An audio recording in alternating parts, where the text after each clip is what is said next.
Motihari police को एक बड़ी सफलता हाथ लगी है। पुलिस ने हुंडी कारोबारी से हुए लूटकांड का महज 48 घंटे के अंदर खुलासा कर दिया है। लूटकांड में शामिल 2 अपराधियों को पुलिस ने गिरफ्तार कर लिया है। लूटकांड के खुलासा के लिए पुलिस अधीक्षक स्वर्ण प्रभात ने सिकरहना एसडीपीओ के नेतृत्व में एक एसआईटी का गठन किया था। गठित टीम ने महज 48 घंटे के अंदर लूटकांड का सफल उद्भेदन कर दिया।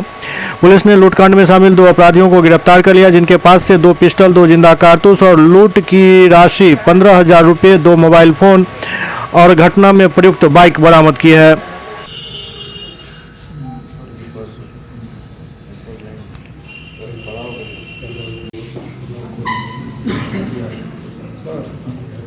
हाँ, क्लोज आप लोग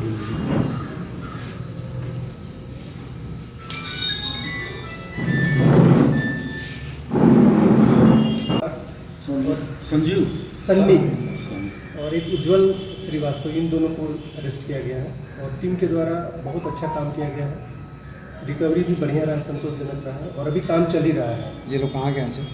सन्नी कुमार सन्नी हमारा जजरा जीतना थाना का है और उज्जवल घोड़ा संघ थाना क्षेत्र का है।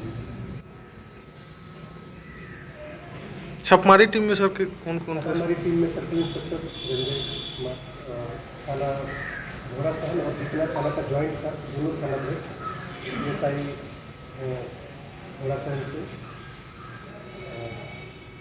विकास कुमार है और दोनों थाना का बल है। टेक्निकल सेल भी थी, इसमें टेक्निकल टीम का भी सहयोग लिया गया है।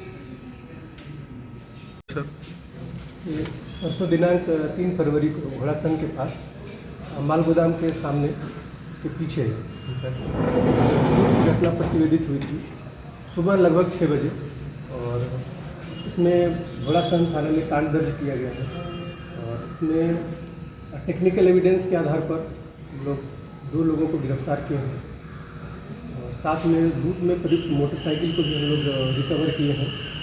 साथ में 2 पिस्टल, 2 जिंदा कारतूस ये रिकवर हुआ है और इन लोगों के पास से 15,000 रुपया, 2 मोबाइल ये लोग जब्त किए हैं। आगे सर पूछताछ में कुछ बताया है सर कि घटना में कौन कौन लोग संलिप्त हैं और रेड भी चल ही रही है। इसमें जगह जगह पर छापेमारी हो रही है। इसमें और भी लोग पकड़े जाएंगे निश्चित रूप से। लूट की राशि सर 15 और पैसा के बारे में कुछ बता रहे हैं लोग? हाँ, ये लोग आपस में बांटे हैं पैसा और जो मेजर चंक है उसमें पैसे का वो एक मुख्य जो इनके अनुसार जो उनका जिसको बॉस ये बोलते हैं उसके पास है, तो उस पर हम लोग ये कर रहे हैं, छानबीन कर रहे हैं और जल्दी उसको भी गिरफ्तार किया जाएगा। मतलब बॉस फरार है फिलहाल इन लोगों के अनुसार।